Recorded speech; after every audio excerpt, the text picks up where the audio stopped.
Have you ever been reading a book or watching a movie only to end up daydreaming halfway through and forgetting most of it? What about getting angry at a friend for no reason and being unable to point out where the emotion comes from? In fact, let's be honest.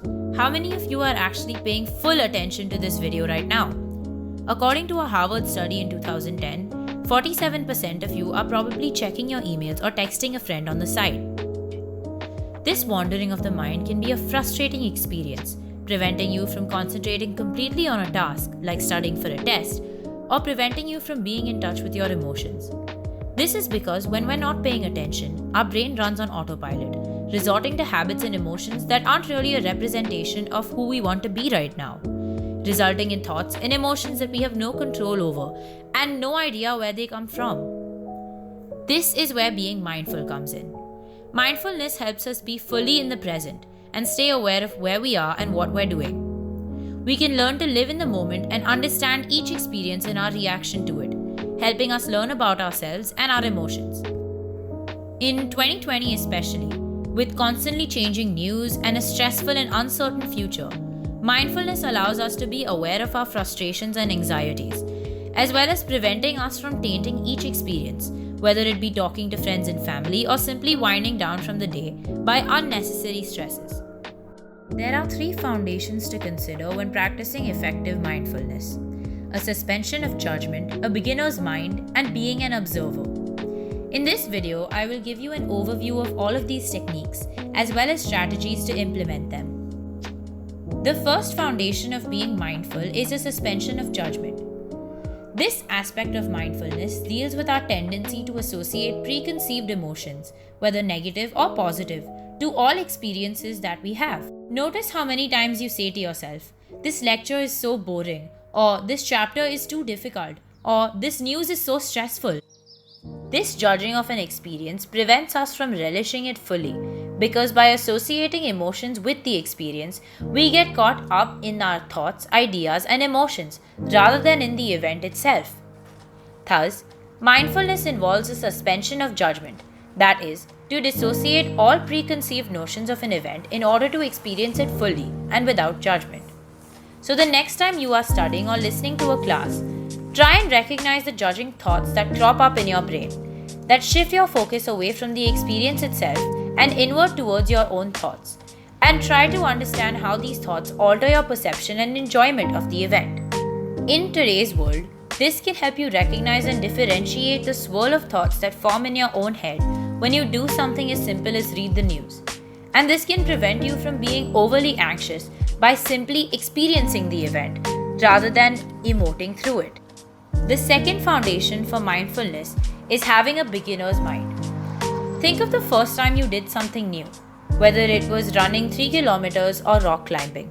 Chances are, the very first time you performed this task, you were so completely immersed in it that you completely ignored the rest of your internal monologue, focusing only on what was ahead of you. Now, think of something that you do regularly, something like folding clothes or washing the dishes. How often are you focused on the task in front of you, and how often are you distracted by your own mind? When we first perform a task, such as studying a new chapter or practicing a new kind of exercise, we often focus completely on the task, drowning out any other thoughts. However, as the task becomes more and more familiar to us, we tend to dissociate ourselves more and more from it, leading to our mind wandering in 10 different directions. Oftentimes, this can lead to a swirl of stressful or frustrating thoughts. The point of having a beginner's mind is to approach each task like a beginner, concentrating wholly on the task itself and not letting our mind wander. This means focusing on the present moment, being fully aware of everything you do, and letting go of thoughts of the future or anxiety over the past. For example, as you are folding clothes, rather than letting your mind wander, concentrate on getting the folds just right and the feel of the clothes on your hands. This can help you relax and concentrate on the task better, as well as ensure that your mind is not clouded with negative thoughts and emotions.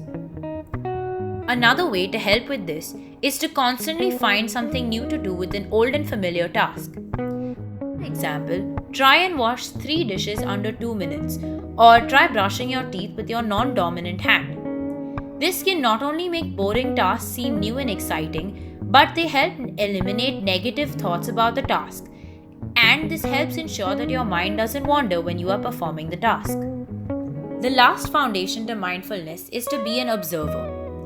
Oftentimes, our own emotions surprise us, whether it be yelling at a friend for no foreseeable reason or feeling sad and helpless even though you have had a great day. It can be confusing sometimes to therefore understand our own emotions. After all, most of us think not in complete sentences, but rather in half-formed pictures and words and feelings. Thus, to decipher these feelings, pretend as though you are explaining them to an observer. Try and articulate certain emotions into words, including what caused them, where they come from. For example, say, I think I am feeling irritated, and this could be because I haven't slept well. This dissociation from our emotions helps us control the irrationality of them.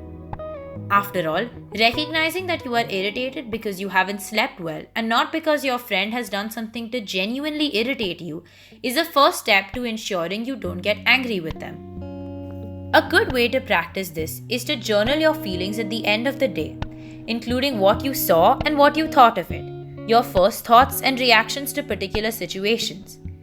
This can help us identify patterns within ourselves. For example, recognizing that being hungry makes you generally more irritable means you will ensure you have eaten well before performing a task that may annoy you. In this way, you become more self-aware and thus a happier person. Understanding the causes of our emotions can hence help us be better in control of them. Because once you understand why you feel a certain way and that you feel it, you can work towards improving yourself in that respect. Thus, overall, mindfulness teaches you to accept yourself and the world around you without judgment, as it is, not as you want it to be.